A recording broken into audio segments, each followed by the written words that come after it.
Hello and welcome again to another edition of Let's Talk Ed with Professor Chris. If you haven't subscribed, please do so. You're gonna love this one. Of course, it's about money. Why not? So we talk about money management. Today we are talking about scholarship, one of the best ways to get money.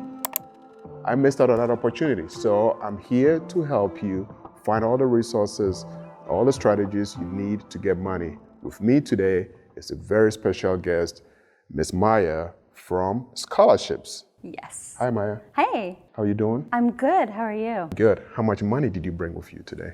How much money did I bring with me? I brought no money with me, but that's okay. You don't want me to carry it around. You want me to hold it so I can award it to students in a few months. Great. So here's the question that I always ask the people that I interview with. It's not a trick question, but it's a great question. All right.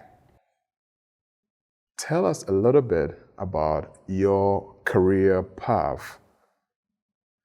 Have you always back in college thought you were going to be in scholarships? No, absolutely not. Shoot. I thought I was going to be a college professor. That's what I thought I was going to do. I was going to go through school and be a professor, and that was the only plan I had.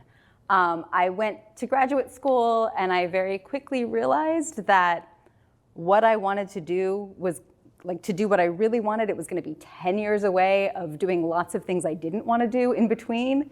And I had worked a bit before I went, and I was like, I can do good things in the world elsewhere. My very first job out of college was at UNC Chapel Hill, and I was a departmental registrar and undergrad advisor. I loved it. I loved working with students. And then You saw money. What? Then you saw money. I didn't deal with money at all at that point. And I worked at a non-traditional high school for a while, being a community resource person. And then I got into data management for nonprofits. Yeah. So I worked at a women's health organization, and I worked at the Museum of Life and Science as their behind-the-scenes data person. And what I really, really missed was directly working with students. And so this job came open. I was very excited because it's like half me being super nerdy in my office about data and digging in and figuring out what stories we can tell with what we know, and half talking to students and making sure the scholarships are ready for you all to get them. And I love it. Nice. So from your career path, is this the best one so far where you are right now? Okay. Absolutely. I think it's great. I asked this question, and I'm yet to find anyone who has said, oh yeah, when I was going to college, scholarship is what I wanted to do, and that's what I focused on, that's why I am right here. It never happened to me. Nope. When I worked at the high school, we would have people in to talk about their careers, and also there, never. Good. Very few. Every now and then there's someone who's like, I'm going to be a doctor, and they are a doctor, right? But most folks, it's this kind of route. And the good thing is we ultimately find where we want to be eventually, right? Mm-hmm. Okay. So we're going to get right to it. We're going to talk about money. Wonderful. Let's start with some of the differences between, we hear scholarships, we hear fellowships, and then of course there's financial aid. Let's start with those differences, and then we'll focus on scholarship. So I don't get into fellowships too much, so I'm definitely not the expert there. My understanding is that is usually based on scholarship that you're doing, funding to do specific kinds of work. But financial aid is money you apply for that is usually federal or state-based. Some of it's loans, some of it's grants. Loans you have to pay back, grants you do not, but there are a lot of things requirements you have to meet in order for them to give you that money.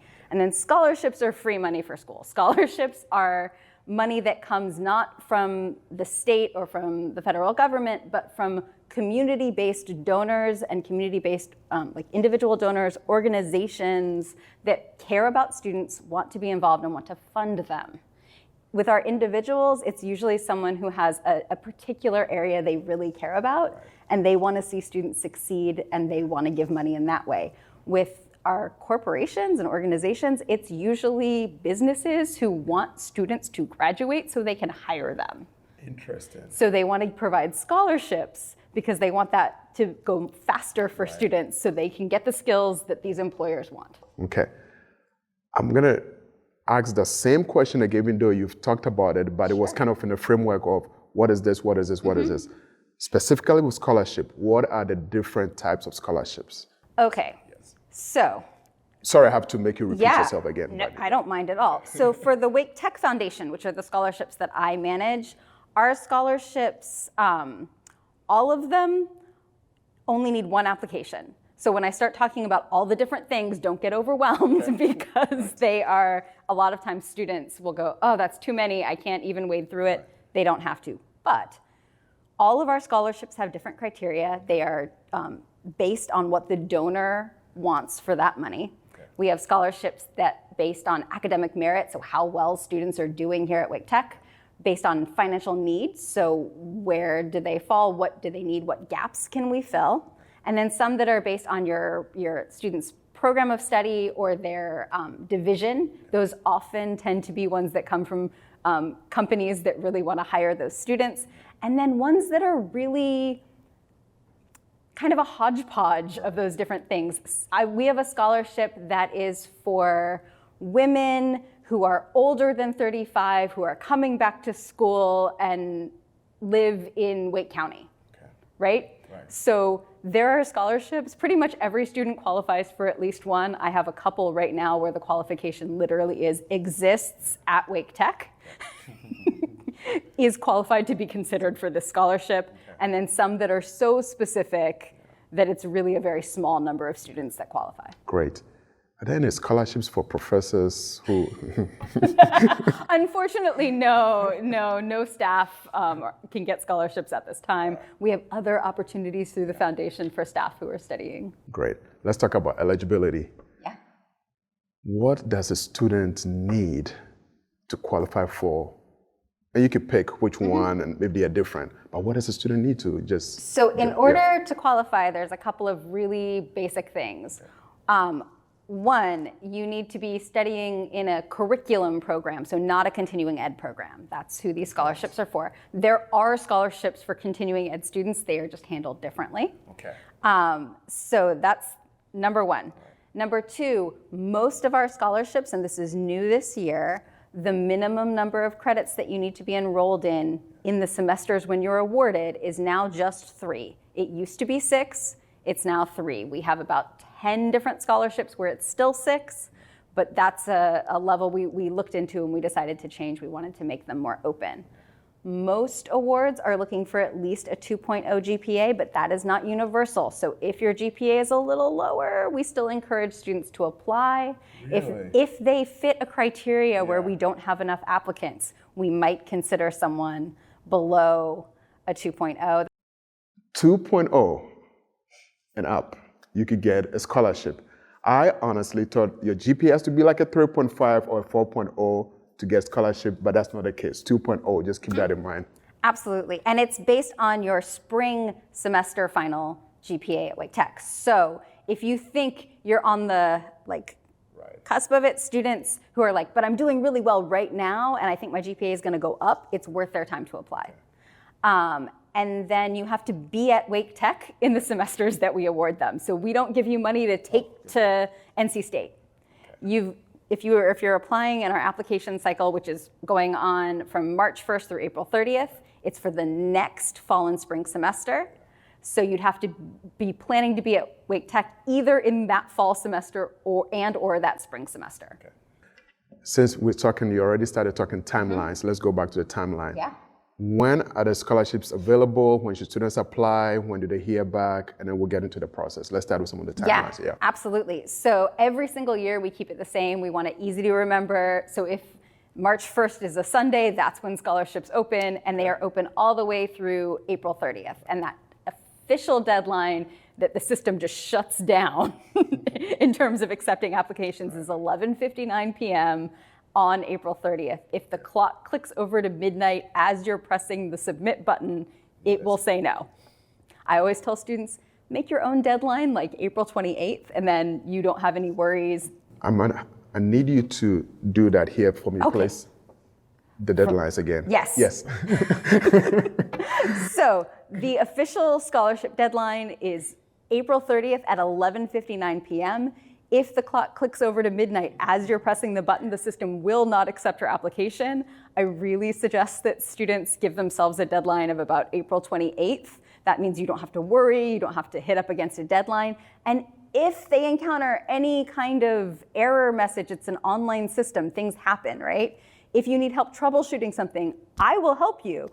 But if you're waited till 11:58 p.m. even on April 30th, we're just not gonna have time. So April 28th would be a good deadline, but as long as it's submitted by that April 30th deadline, it is considered for a scholarship. Great.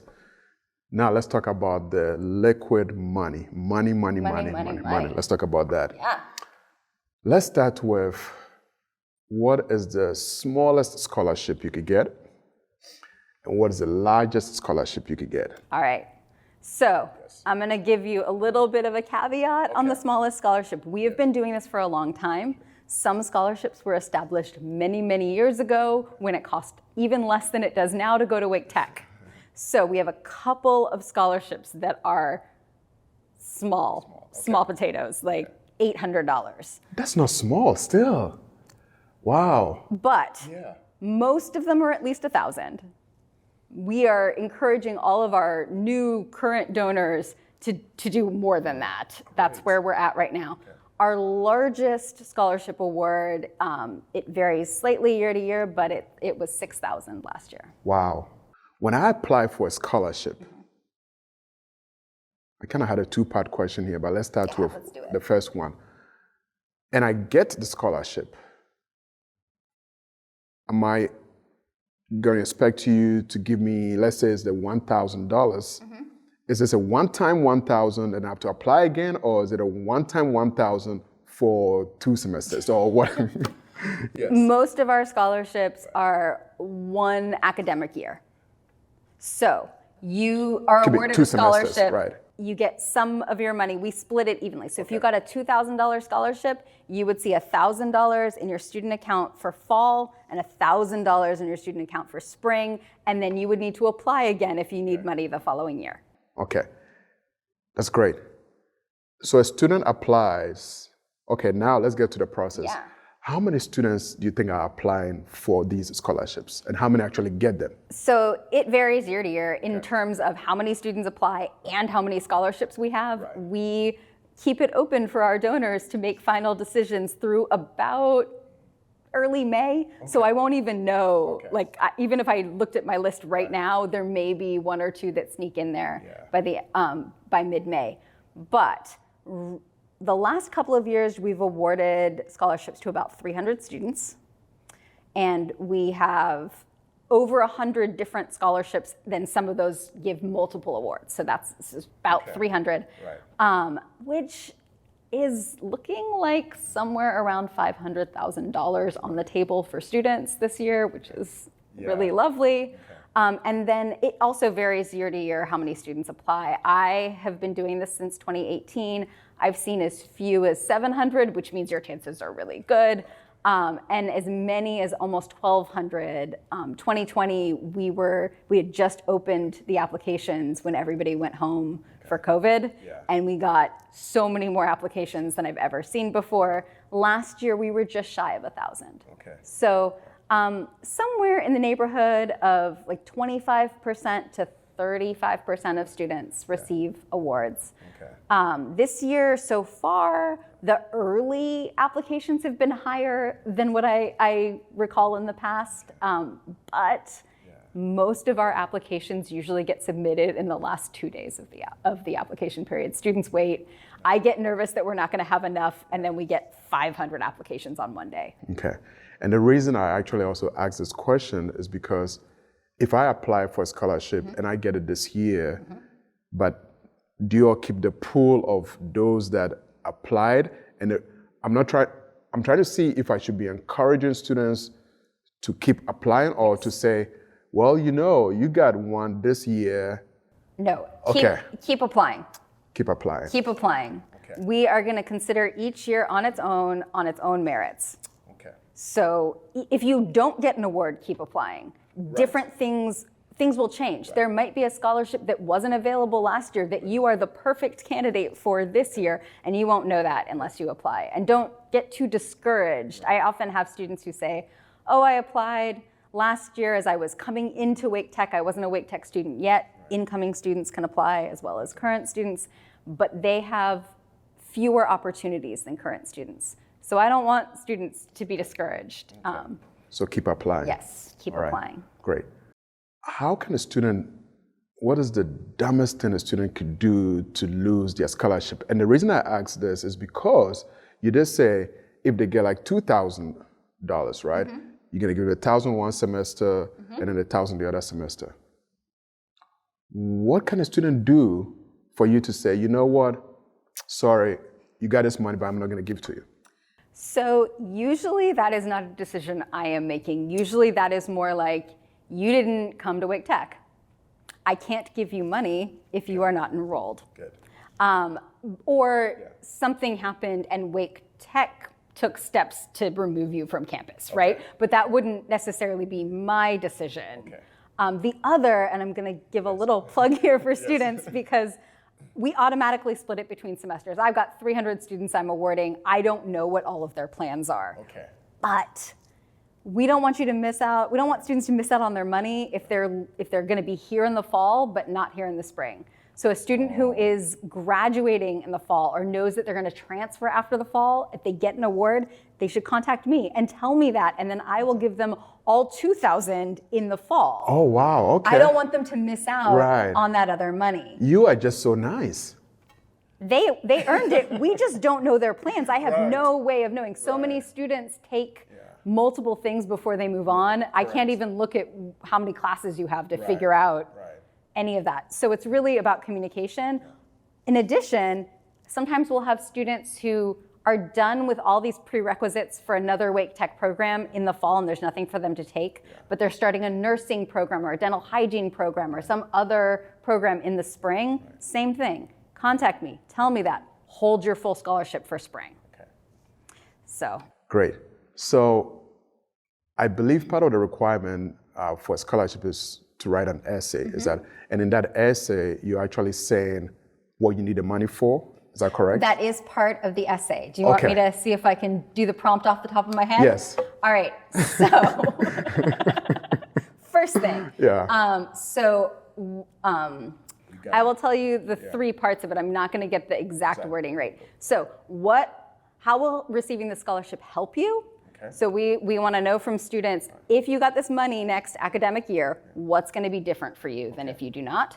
What are your college and career plans? So what are you studying at Wake Tech? What's next? What's your long-term career goal? Again, we want students to be specific. We want them to talk in personal language, so it's not, you're not speaking in third person. You're saying, I am studying this, and this is why I'm excited, and this is what I want to do next.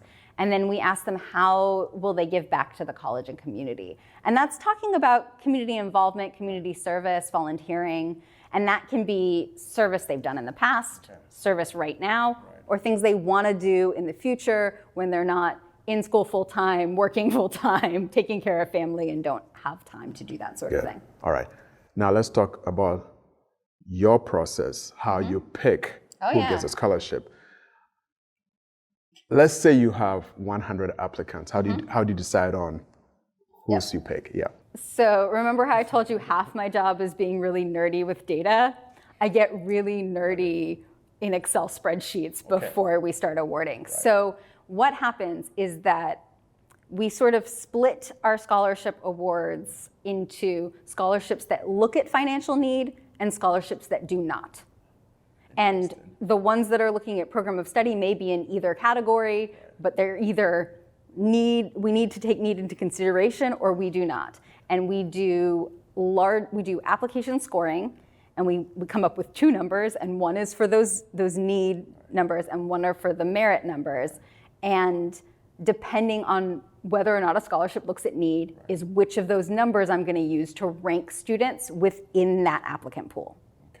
And those scores are made up of their average essay review score, their academic merit score, which is going to look at their GPA and their course completion rate, and then if it's a needs score, we use a score from the FAFSA to determine a financial needs score. They do not have to fill out the FAFSA in order to apply, but they may be less competitive for those needs scholarships than a student who did fill out a FAFSA.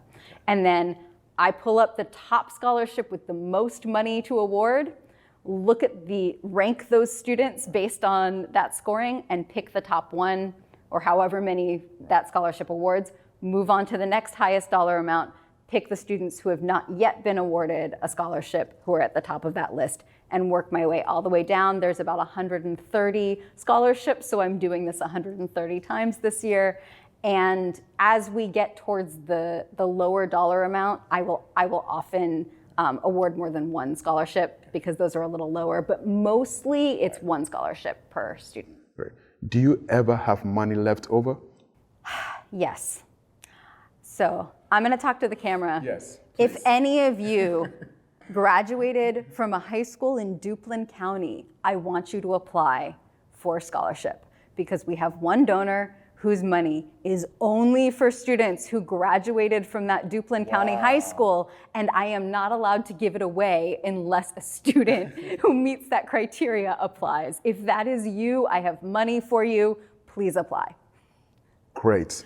Every now and then, yes. I will have a scholarship where, say, we've got a couple of home builder awards from local builders, and they give out a lot of scholarships, and I just don't have enough applicants from that area. What I will do is I will usually end up reaching out directly to a department head to see if we can award that money, but it's much easier if I can award it from the students who applied. Great. Now, when I apply and I get the money, are you going to track what I use the money for? No. It's my money. I can do whatever I want to do with it. So here's how it works. Yes. There's a couple of steps, but I am not going to track it, and I'm not going to follow up with you about how you used it. So I work with my colleagues in financial aid. They will enter it into self-service. So you can see, students can go into self-service, see their scholarships. Students will be alerted the name of their scholarship, but in self-service, it says something really generic, like Foundation Scholarship or WTCC Foundation. It will not say the name of their scholarships, and sometimes students think that the money isn't there.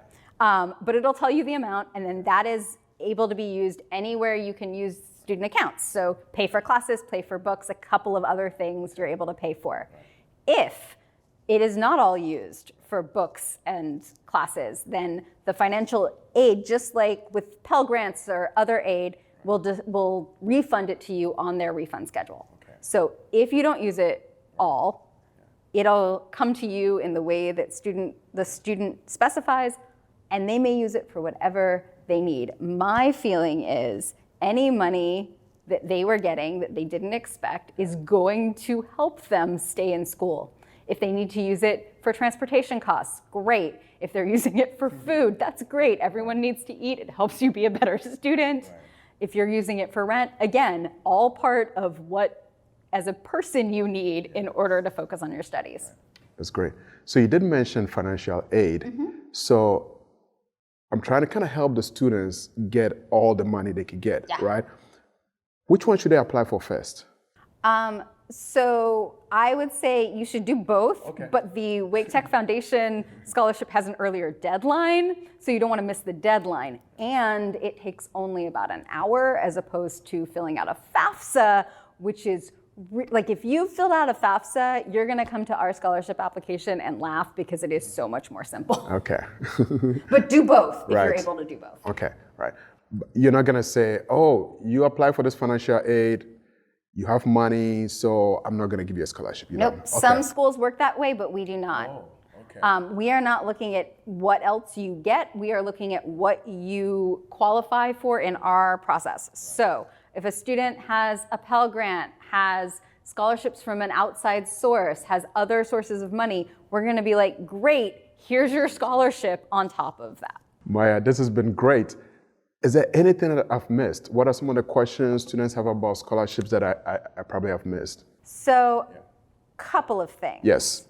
One, students get kind of tied up about the essay. Some students are really nervous about writing it. So, it is short. The minimum is 200 words. That's about 2 paragraphs. I suggest students write at least 3 paragraphs and about a page so they can fully answer all 3 parts of that prompt. And they can talk to anyone they want to about helping them with that. The ILC Writing Center is a phenomenal campus resource, and they help students every year, so I really encourage them to reach out there. The other question I usually get is whether or not this is open to international students, and the answer is absolutely yes. Okay. We award international student scholarships every single year. We have maybe 4 out of 100 that require US citizenship, and all the rest are open. We are working with a donor right now who hopefully by the end of the week will have all their paperwork in that is specifically for international students. Interesting. Okay. I need a cheat sheet. Yes. What can I put in my essay that you see and you go, I'm giving them a scholarship? So, 3 things, yes. So, I would love it if there was an answer to that. There is not. But yes, what you really want to be focusing on in your essay is giving real details about you and your plans, and then making sure that you're focused and hitting all 3 parts of that prompt, and then bare minimum running it through spell check. But grammar and punctuation and spelling matter. And so if you have turned in the best essay with everything we want, and all the sentences are run-on sentences, and you've skipped words, and things aren't capitalized when they're supposed to be, our reviewers have to deduct points, and they're not going to want to, but they have to. So you really want to just make sure that essay shines. And it's going to be different for every student. I would say if students find themselves writing 2 or 3 pages, they have probably wandered off the prompt. It is not that involved of a prompt, and should really focus down. That's really where my advice lives. Okay. That's that sweet spot. Right. Maya, this has been great. Well, first of all, what a great opportunity to meet you in person. It was lovely to see you as well. This is great information. Like I said, I know students, money. I've always said, how do you get money? You know, of course, I don't want to get into how you spend it, but yeah, before we close, please. Yes. So one of the things I always tell students, again, it takes about an hour of your time total, including writing the essay. I can't guarantee that you'll receive a scholarship. I want you to, but I can't guarantee it. But I know you will not if you don't apply. It is a very small time commitment for potentially a very lovely payout. I want to send you emails that say, guess what? You have free money for school. So please apply. Yeah, I haven't seen emails like that in a long time. So yeah. Before we wrap up very quickly, Maya, how can students find you?